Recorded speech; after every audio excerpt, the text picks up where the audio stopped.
कि आचार्य श्री कहते हैं कि मुक्ति की यात्रा के लिए भक्ति और मुक्ति रूपी पेट्रोल स्वतः ही मिलेगा। कंपनी से गाड़ी निकालने से पहले उसमें खुराक उसमें रखी रहती है, फिर बाद में गाड़ी बाहर आती है, क्योंकि बिना पेट्रोल की गाड़ी बाहर कैसे निकलेगी? पेट्रोल तो पहले आवश्यक है। बिना पेट्रोल की गाड़ी कैसे निकले? आपने गाड़ी खरीदी तो उसमें उतना पेट्रोल तो होना पड़ेगा, तभी तो गाड़ी बाहर निकलेगी। शोरूम से गाड़ी आपको बाहर निकालनी है तो उसमें उतना पेट्रोल तो जरूरी है, इसे शोरूम से गाड़ी बाहर निकल जाए। तो जिसको सामने मुक्ति नजर आ रही है, उसको हमेशा के लिए मुक्ति के लिए,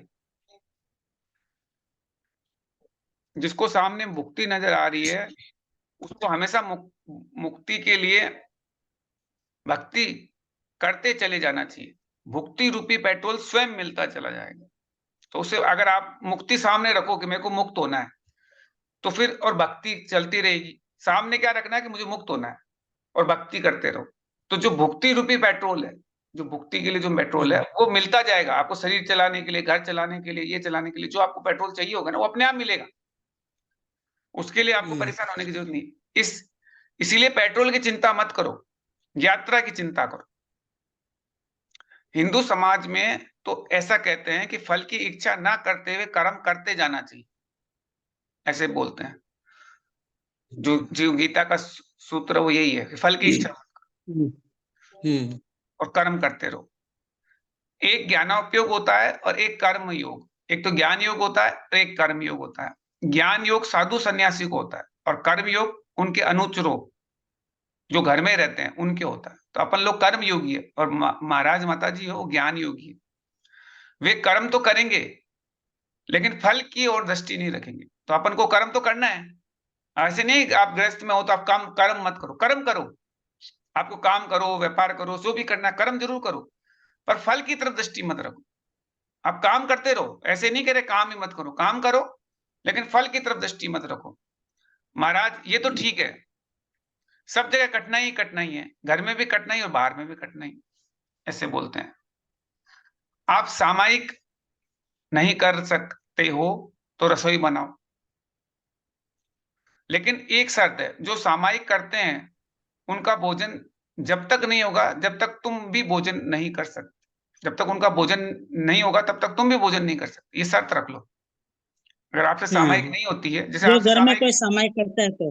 हाँ, जैसे कोई जैसे मान लीजिए, जैसे अपन से सामायिक नहीं हो रही है, आपसे सामायिक नहीं हो रही है, कोई बात नहीं। आप जो सामायिक करते हैं उनके लिए भोजन बनाओ, और तुम भोजन तब तक नहीं करोगे जब तक कि वो भोजन नहीं कर लेंगे जो सामायिक कर रहे हैं।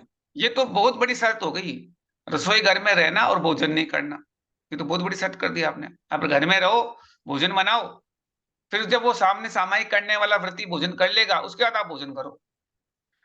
तो मंदिर में रहो या घर में रहो, लेकिन भोजन नहीं करो। आप घर में रह के भोजन मत करो, आप भोजन बनाओ आराम से, उनके लिए भोजन बनाओ। किसी श्रावक को यदि ये स्वीकार होता है तो वह सामायिक करने वालों को भोजन कराने के बाद स्वयं भोजन करता है। और परिणाम रूप से हम ये कह सकते हैं कि पहले वह मोह के कारण भोजन बनाता था। पहले मोह से भोजन बनाता, तो भोजन पहले भी था, पहले मोह से भोजन बनाता था। अब वह भक्ति के कारण भोजन बना रहा है। व्यक्ति अब के कारण महाराज की बना रहा भक्ति, हाँ, महाराज माता जी की भक्ति से भोजन बना रहा है। अतिथि के लिए, व्रतियों के लिए भोजन बना रहा है।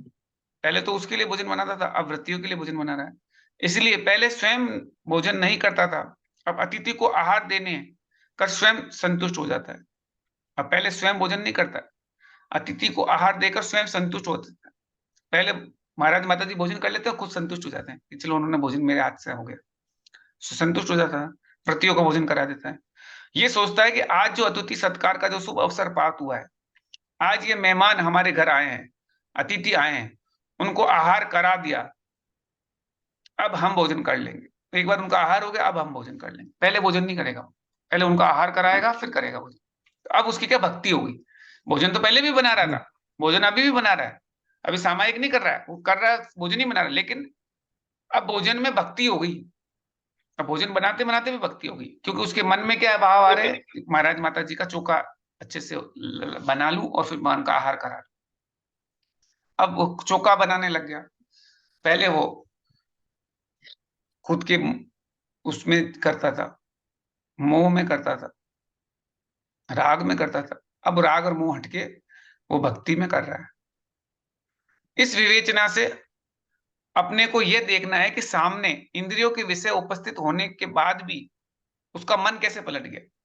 तो सामने पलट गया, हाँ। भोजन है उसके सामने, लेकिन मन पलट गया। सब इंद्रिय के विषय सामने है, भोजन बहुत स्वादिष्ट बन रहा है, लेकिन वो भोजन कर नहीं रहा, मन पलट गया उसका। ये इसलिए पलट गया कि अतिथि के आने से मुक्ति सामने होते हुए भी भक्ति की ओर मन चला गया। जो मुक्ति सामने खड़ी है, लेकिन भक्ति की ओर मन चला गया।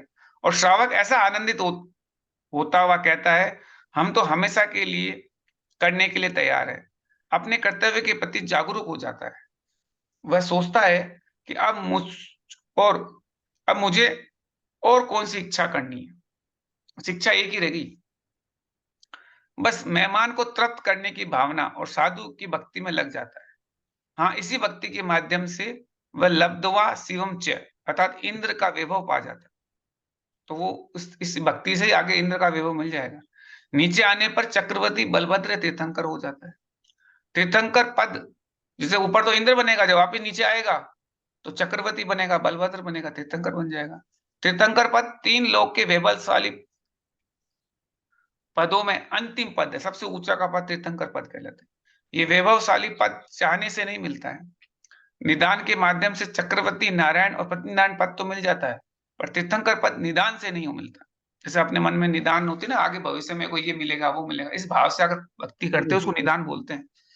तो निदान से आप कोई चक्रवर्ती बन सकते हो, नारायण बन सकते हो, पतिनारायण बन सकते हो, पर तीर्थंकर पद नहीं मिल सकता आपको। ऐसा पुराणों में उल्लेख है। यदि 16 कारण भावना बहा लेते हैं और तीर्थंकर प्रकृति का बंध कर लेते हैं तो निश्चित रूप से इस प्रकार की पद की प्राप्ति हो सकती है। चक्रवर्ती नारायण पति नारायण बनने के लिए पूर्व में निश्चित रूप से मुनि पद धारण करने करके रत्नत्रय की आराधना आवश्यक है।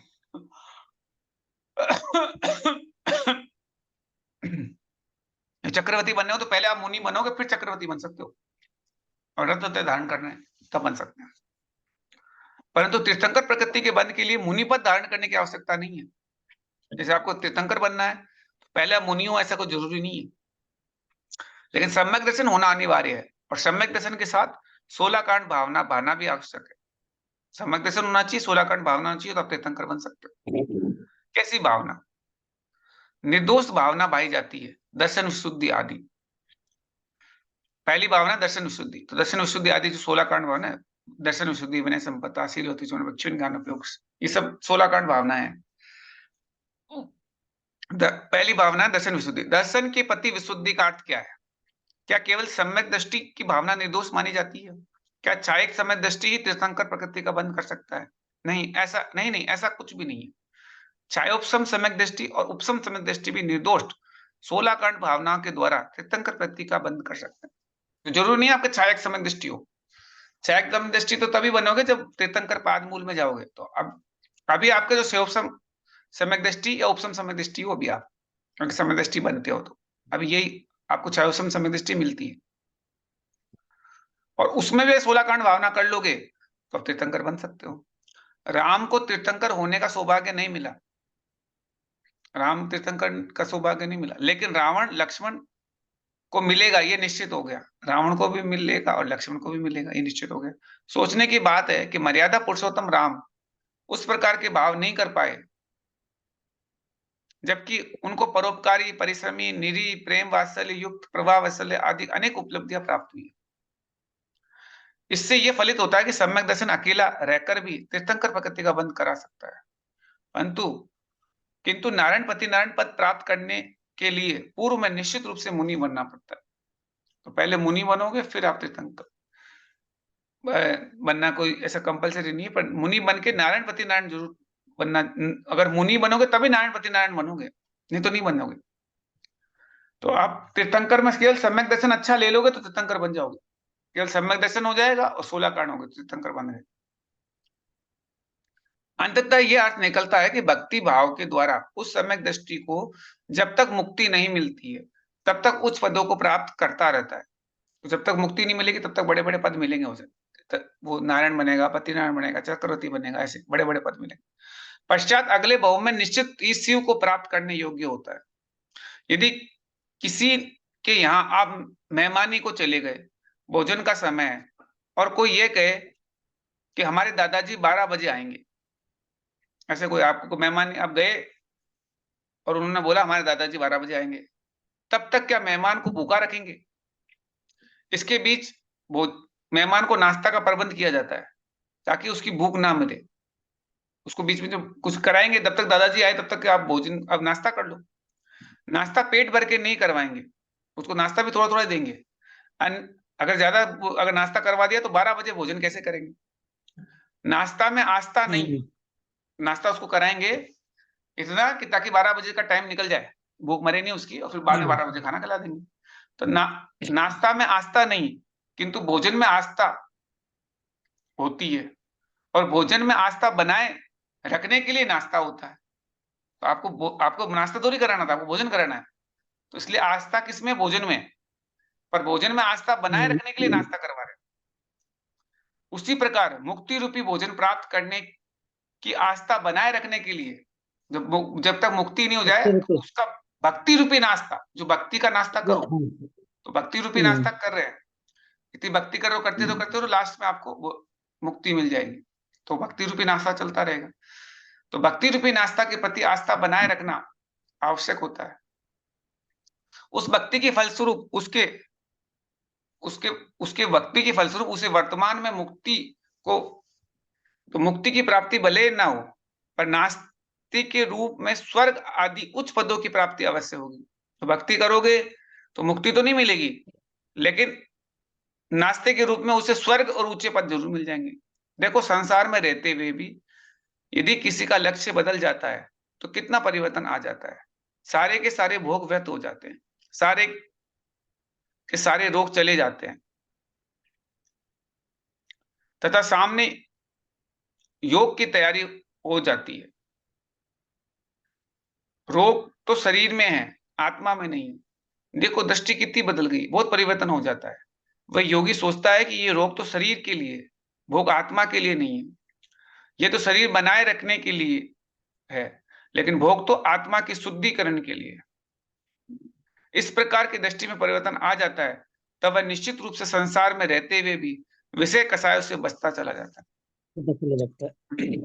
लक्ष्य बदल गया, जो उसका मेन जो लक्ष्य था वो समझ में आ गया कि ये मुझे करना क्या है, तो वो संसार में रहते हुए भी विषय कषाय से बचेगा। वो संसार में रह रहा है लेकिन विषय कषाय को बचेगा।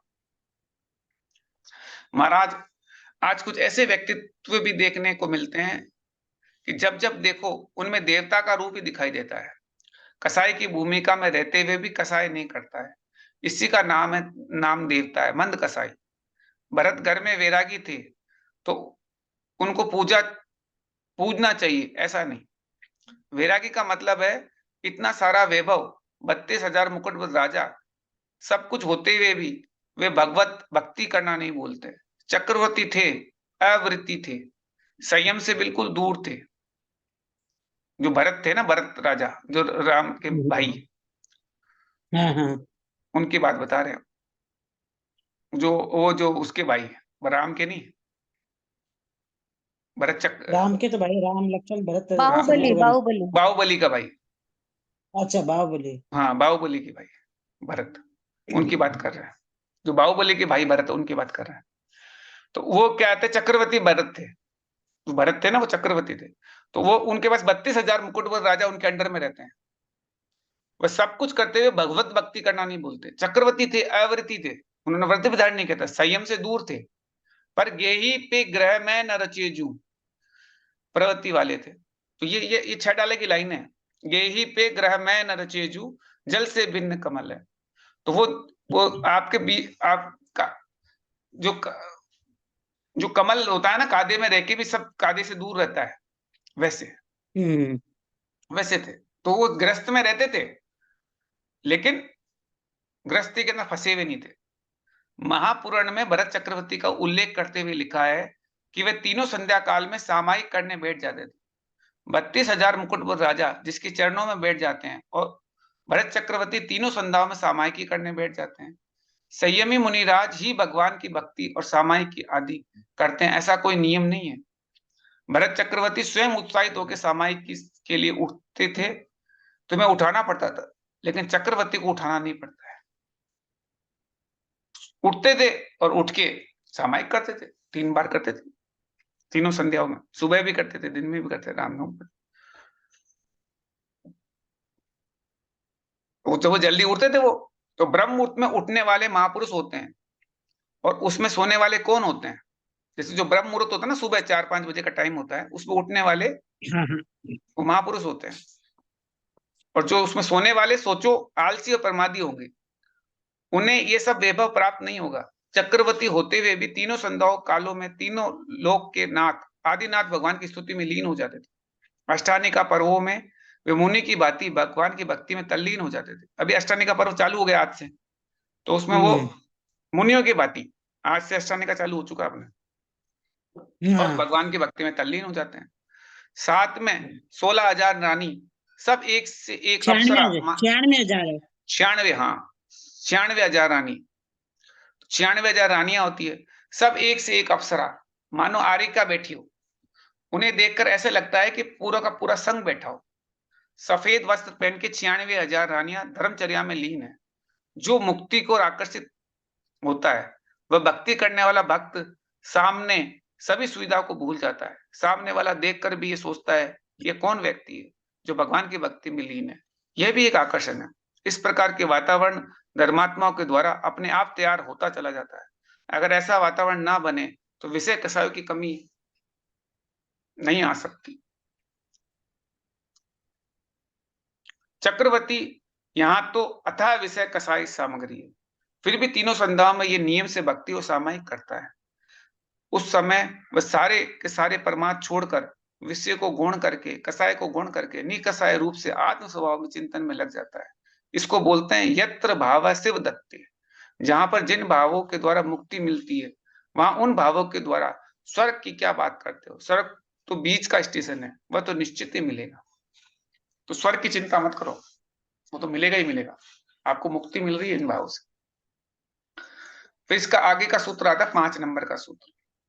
अब आगे का वर्णन करते हुए आचार्य कहते हैं जिन भावों से मुक्ति मिलती है, उनसे यदि कदाचित मुक्ति ना मिल पाए तो स्वर्ग तो नियम से मिलता है। स्वर्ग मिलने पर उस धर्मात्माओं को स्वर्ग सुख कैसा मिलता है इसके बारे में बता रहे हैं कि स्वर्ग कैसा मिलेगा उन्हें, वो स्वर्ग के बारे में बता रहे हैं। स्वर्ग किस तरह का स्वर्ग मिलेगा तो वो बता रहे हैं। नाव्रतैर्वत नारकम छाया पालयतोर्महान्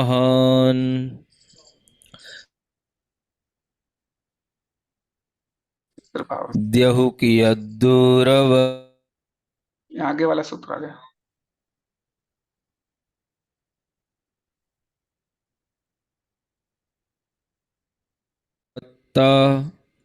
वात्मनोऽप्यात्मतामता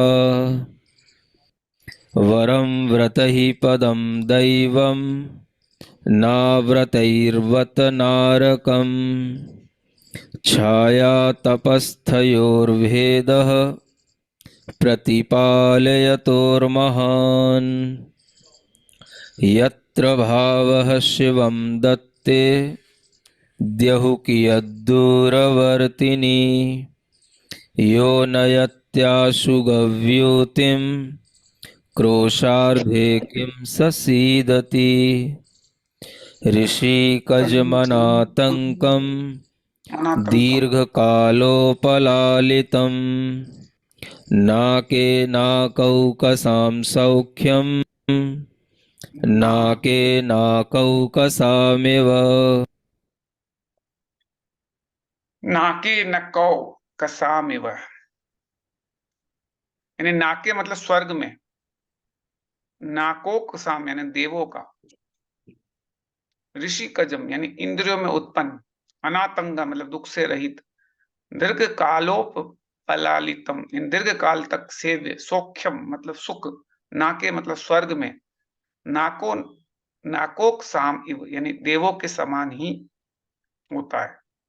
यानी पंचेंद्रिय सुख होकर भी जो आतंकों से दूर रहा, युग युग तक अगणित वर्षों तक लगातार भरपूर रहा, सुर सुख तो बस सुर सुख जिसको अनुभवते सुरपुर वासी, कहे कहां तक किस विद किसको, आखिर हम तो वनवासी। उसकी यहाँ आचार्य श्री कहते हैं कि ऋषि कजम यानी इंद्रियों से उत्पन्न जो विषय है, पदार्थ है, वे कैसे हैं? दिव्य है। जो उनके यहाँ जो पदार्थ होते हैं सारे दिव्य होते हैं, एकदम दिव्य वस्त्र होते हैं, दिव्य भोजन होता है, सब कुछ दिव्य। उन दिव्य पदार्थों की इस मर्त्य लोक में पदार्थ की उपमा नहीं दी जा सकती। जो अपने यहाँ पे वो वैसे वस्त्र भी नहीं मिलते, वैसे भोजन भी नहीं मिलता। उनके जो अपने यहाँ मर्त्य लोग हैं, अपन जो नाते हैं, ये मर्त्य लोग, इसमें ऐसे पदार्थ की उपमा नहीं दी जा सकती, क्योंकि दिव्य का अर्थ होता है जो स्वर्ग में होते हैं। स्वर्ग के पदार्थों की मर्त्य लोक के पदार्थों से उपमा नहीं दी जा सकती। इसलिए यहाँ कोई भी रंग रंगीन पदार्थों के उदाहरण के रूप में नहीं चुना। तो यहाँ के पदार्थ से कोई कंपैरिजन नहीं है उसका। यहाँ मर्त्य लोक में जब महापुरुषों या तीर्थंकरों का अवतार होता है, उस समय महापुरुषों के लिए दिव्य पदार्थों का योग्य मिलता है। तो वो जैसे कोई तीर्थंकर आता है तो उनके सारी चीजें वहीं से आती है, दिव्य पदार्थ का, और उनके भोग का अवसर प्राप्त होता है, तो वहीं से आती है वो सारी देवताओं की, यहीं से, और उनको वो मिलता है, भोग का अवसर प्राप्त होता है। चक्रवर्ती, अचक्रवर्ती, नारायणपति, नारायण, तीर्थंकर आदि महापुरुषों को विशेष तौर पर दिव्य वस्तुओं का प्रबंध होता है। स्वर्गों से प्राय बहुत सी दिव्य सामग्री आती है, इंद्रिय के दिव्य विषय आते हैं, वहां पर किसी भी प्रकार के व्यवधान नहीं होते हैं, इसीलिए अनातंक कहा जाता है। ये कोई तरह के वहां पे डिस्टर्बेंस नहीं होता है। जैसे वो मिलते तो मिलते ही हैं, अपने यहाँ तो आते आते बीच में से आपका पार्सल गायब हो जाता है, तो वहां गायब नहीं होता, वो जो चीजें मिलेगा तो मिलेगा ही।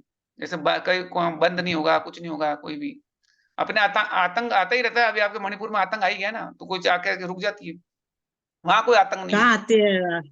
आने अटक वाली गई, चीजें रुक जाती, सारी रुक रहे। रुक रही है ना, तो वो आतंक हो गया ना।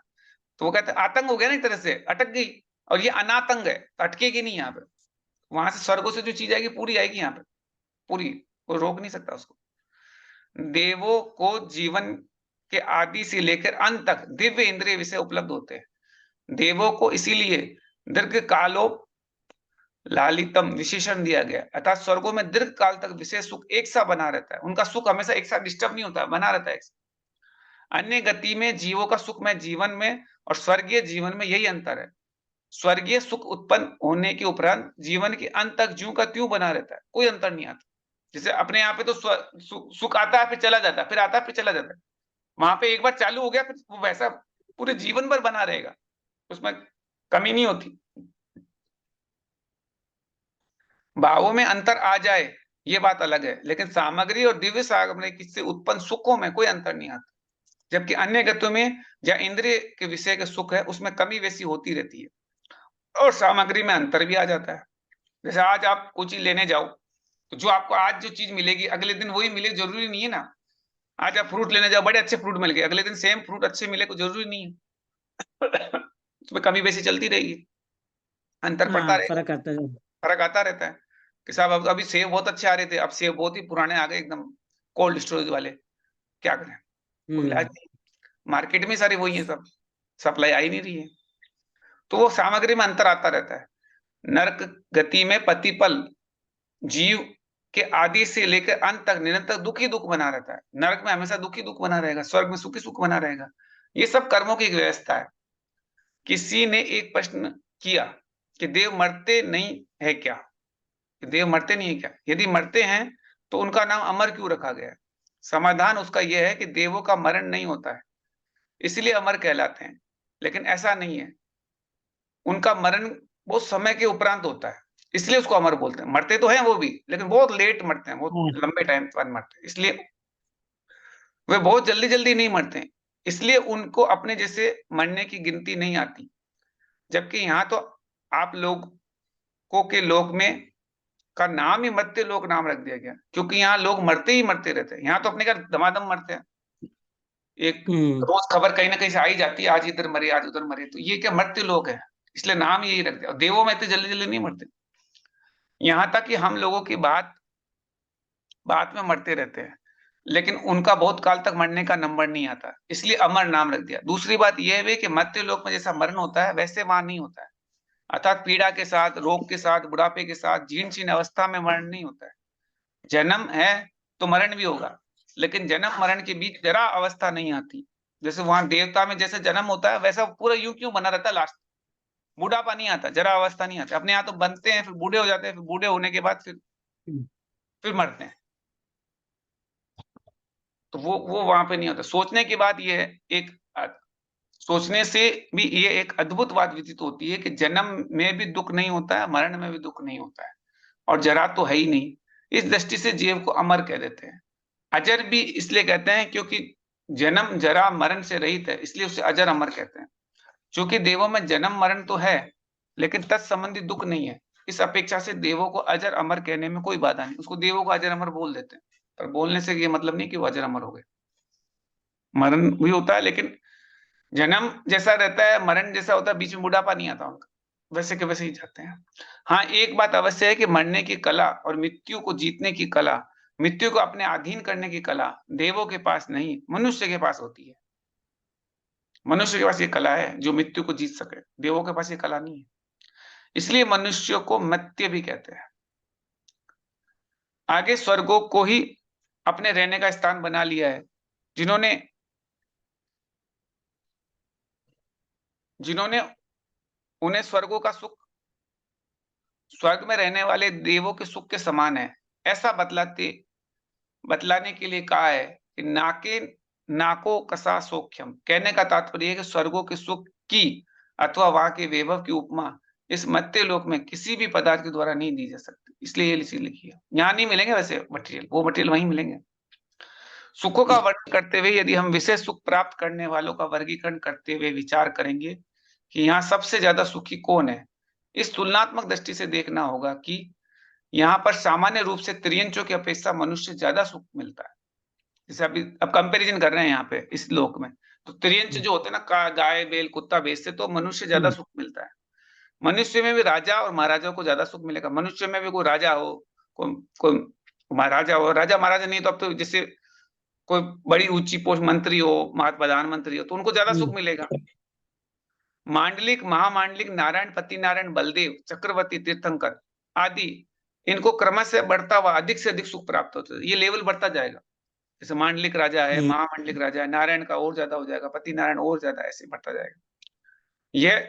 यह तो कर्म भूमि मनुष्य की बात है। यहाँ पर कर्म करने के उपरांत ही भोजन का सुख मिलता है। सिगड़ी जलाओ, भोजन पकाओ, तब भोजन करने का आनंद पाओ। लेकिन भोग भूमि में जो, ये तो कर्म भूमि की व्यवस्था है सारी कि आपको पहले सिगड़ी जलाओ, भोजन बनाओ, फिर भोजन का आनंद आओ। लेकिन भोग भूमि में ये सब करने की आवश्यकता नहीं होती है। इन्हें कल्प वृक्ष से सीधा भोजन मिलता है। जैसे भोग भूमियां भी होती है, तो वहां पे आपको भोजन बनाने की जरूरत नहीं है। कल्प वृक्ष के पास जाओ और बोलोगे और तुरंत आपको खाना मिल जाएगा। अन्य सभी आवश्यक भोग सामग्री भी प्राप्त होती है उनको उन्हीं कल्प वृक्षों से। जगन्य भोग भूमि में भी मनुष्य को चक्रवर्ती से ज्यादा सुख मिलता है। जगन्य भोग भूमि होती है उसका सुख भी यहाँ चक्रवर्ती से ज्यादा होता है। जगन्य भोग भूमि की अपेक्षा मध्यक भूमि में और मध्यक भोग भूमि की अपेक्षा उत्कृष्ट भोग भूमि में सुख की मात्रा बढ़ती जाती है। तो ये सुख आप धीरे धीरे बढ़ाते जा रहे हो और अच्छे सुख मिलते जाएंगे।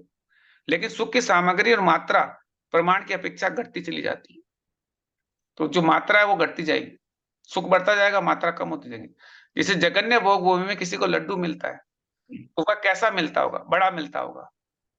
लेकिन राजगीर का लड्डू मिलता है तो वो राजगीर वाला लड्डू मिलेगा उसे। इसके उपरांत मध्य भोग भूमि में नुक्ति का लड्डू मिलेगा उसे, और उत्तम भोग भूमि में उसे मावे का मिलता है। मावे का लड्डू मिलेगा। लेवल बता रहे हैं, लड्डू तो मिल रहा है, पर यहाँ एक जगह राजगिरी का मिल रहा है, दूसरी जगह नुक्ति का मिल रहा है, तीसरी जगह उत्तम भोग में मावे का मिल रहा है। गुलाब जामुन रसगुल्ला मिलता है। अतः इसके अनुपात में कमी आई, लेकिन लड्डू की क्वालिटी बढ़ गई। साइज तो छोटी हो गई, राजगिरी के लड्डू की साइज तो बड़ी होती है, नुक्ति की छोटी होती है, और मावे के लड्डू की और छोटी हो जाती है। तो साइज तो छोटी होती जा रही है, लेकिन क्वालिटी बढ़ गई। लड्डू की क्वालिटी तो इंप्रूव हो गई कि नहीं हुई? वो देखो इतना बड़ा राजगिरी का लड्डू मिल रहा है, फिर देखो उसको, तो वो राजगिरी का लड्डू की क्वालिटी कमजोर है, लेकिन मावे की क्वालिटी अच्छी है। लड्डू की क्वालिटी बढ़ती चलेगी, मिठास भी बढ़ता चला जाएगा। यहां तक तो मनुष्य के सुख की चर्चा हो गई। अब आगे देवों के पास चलते हैं। देवों क्या सुख के बारे में बता रहे हैं। देवों में दो पदार्थ नहीं पाए जाते हैं, जिसकी चर्चा ऊपर की जा चुकी है। अब तक कवलाहार की बात हुई, देवों में कवलाहार नहीं पाया जाता है, वहां तो मानसिक आहार होता है। वहां तो देवों के कंठ से अमृत झरता है। अमृत की उपमा मर्त्य लोक की किसी भी वस्तु से नहीं दी जा सकती। जो अमृत मिलता है गले में से, वो देवों को उससे उससे आहार होता है उनका, कवलाहार होता ही नहीं उनका। अमृत देवों की खुराक है। लड्डू गुलाब जामुन आदि मत्स्य लोग की खुराक है। तो वो चीज वहां की जो अमृत है उसके यहाँ कंपैरिजन नहीं है। यहाँ अमृत जैसी कोई चीज नहीं है जिसे आप कंपेयर कर सकते।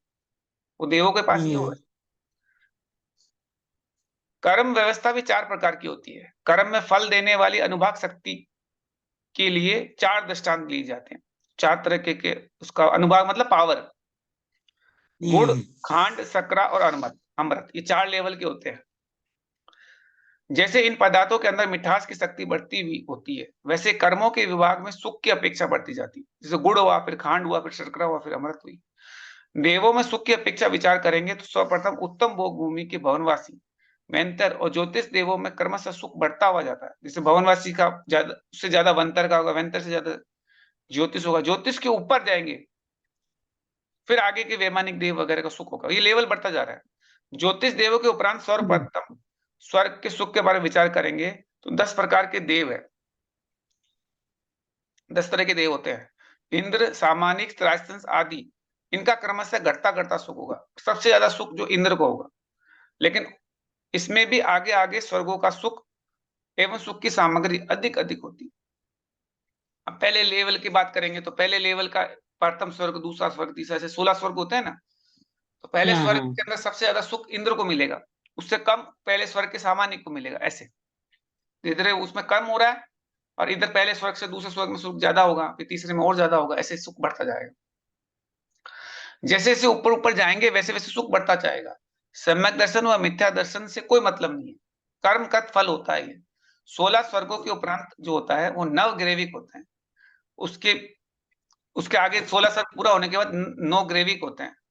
उसमें भी नीचे की अपेक्षा मध्यम ग्रेविक में और मध्यम की अपेक्षा ऊपरी ग्रेविक में सुख बढ़ता जाता है। उनके आभरणों का रंग रोगन बढ़ते जाते हैं।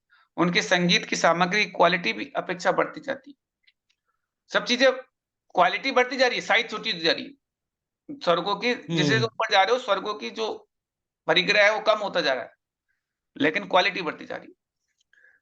तो ये बता रहे हैं जैसे मुनीम जी भी सफेद कपड़े पहने हुए हैं और मालिक भी सफेद कपड़े पहने हुए हैं, लेकिन दोनों कपड़ों में बड़ा फर्क होता है। देखने में सफेद है लेकिन हाथ लगा के देखो, इसके ऊपर लाइट करके देखो कितना चमकता है। चमक के साथ मधुता भी बढ़ती है। मधुता एवं चमक के साथ साथ कीमत भी अधिक होती है। मालिक के कपड़ों के बाहर की कीमत अधिक है, इसका मतलब यह है कि भीतर की क्वालिटी अच्छी क्वालिटी का, इसलिए उसकी कीमत भी ज्यादा आई है। दोनों सफेद कपड़े पहने हुए हैं लेकिन एक की क्वालिटी ज्यादा अच्छी है। इसी प्रकार गाड़ी में ड्राइवर भी बैठा है, मालिक भी बैठा है। दोनों में से कौन ज्यादा, किसको ज्यादा आनंद आता है, नौकर को या मालिक को? बताओ किसको? गाड़ी में दोनों जने बैठे हुए हैं, ड्राइवर भी बैठा है, मालिक भी बैठा है। आनंद किसको आएगा, नौकर को या मालिक मालिक को ही आएगा। हाँ, तो मालिक को ज्यादा आनंद था। क्यों? गाड़ी का मालिक, गाड़ी मालिक की है, नौकर गाड़ी चला रहा है। मालिक चल रहा है, घूम रहा है, घूमने का आनंद भी मुनीम जी को नहीं मालिक को आता है। इस प्रकार स्वर्गों में प्रथम स्वर्ग से सर्वार्थ सिद्धि तक के देवों में सुख अधिक अधिक होता है। सुख समृद्धि का उपसंहार सर्वार्थ सिद्धि में होता है। सबसे ज्यादा सुख जो होता है वो सर्वार्थ सिद्धि में होता है। तो वो धीरे धीरे लेवल बढ़ता जा रहा है उनका। किलबिश जाति के देवों का सुख नौकर के समान है और इंद्र का सुख मालिक के समान समझना चाहिए। इसलिए आचार्य कहते हैं यहाँ जितना भी सुख है ये तो लौकिक पद्धति से तुलनात्मक सुख है। अलौकिक दृष्टि से देखोगे, समझोगे, सुनोगे तो यह सुख कोई सुख नहीं है बल्कि सुखाभास है। जो अपने यहाँ पे जो सुख मिल रहा है ना, ये सुखाभास ही है, ये कोई सुख थोड़ी है। या यूं कहें दुख का मूल यही है। ये अपन जो यहाँ पे सुख मिल रहा है वो कोई सुख नहीं है, सुख का आभास है। अपन को लग रहा है कि हम सुख है, क्योंकि इतने सारे इस लेवल के सुख बता दी। कहाँ से चालू हुए? तिरंज गति से चालू हुए। कि तिरंज गति वाला जो आदमी है, जो कुत्ता बेल है, उससे ऊपर का सुख मनुष्य को मिलता है। फिर मनुष्य से आधा सुख आगे बढ़ाते गए, फिर राजा महाराजा धीरे धीरे धीरे करते चक्रवर्ती तक ले गए, फिर चक्रवर्ती ऐसे करके सुख को ले गए। फिर बाद में कर्म भूमि के बाद भोग भूमि में ले गए, फिर भोग भूमि से ज्यादा सुख तीन भोग, फिर देवताओं में आ गए। फिर भवनवासी देव, अंतर्वेश, फिर वैमानिक देव, ऐसे फिर वैमानिक में पहले दूसरे तीसरे ले गए, लास्ट के अंदर सर्वात सिद्धि ले गए। तो सबसे ज्यादा अगर कहीं कोई सुख है तो सर्वात सिद्धि वालों को। उसके बाद फिर अब अपना जिनवाणी स्तुति करते हैं। जहाँ वाणी के ज्ञान ते सुजे लोकालोक, सो वाणी मस्त मस्त करे सदा दे तो जोग। हे हे जिनवाणी जिन भारती तुझे जब वाणी भारती कोई जपो जन रे, जो तेरा शरण आ गए तो पावे सुख चैन। तो इसलिए कहते हैं यहाँ के सुख को सुख मत मानो, कि सुखाभास है।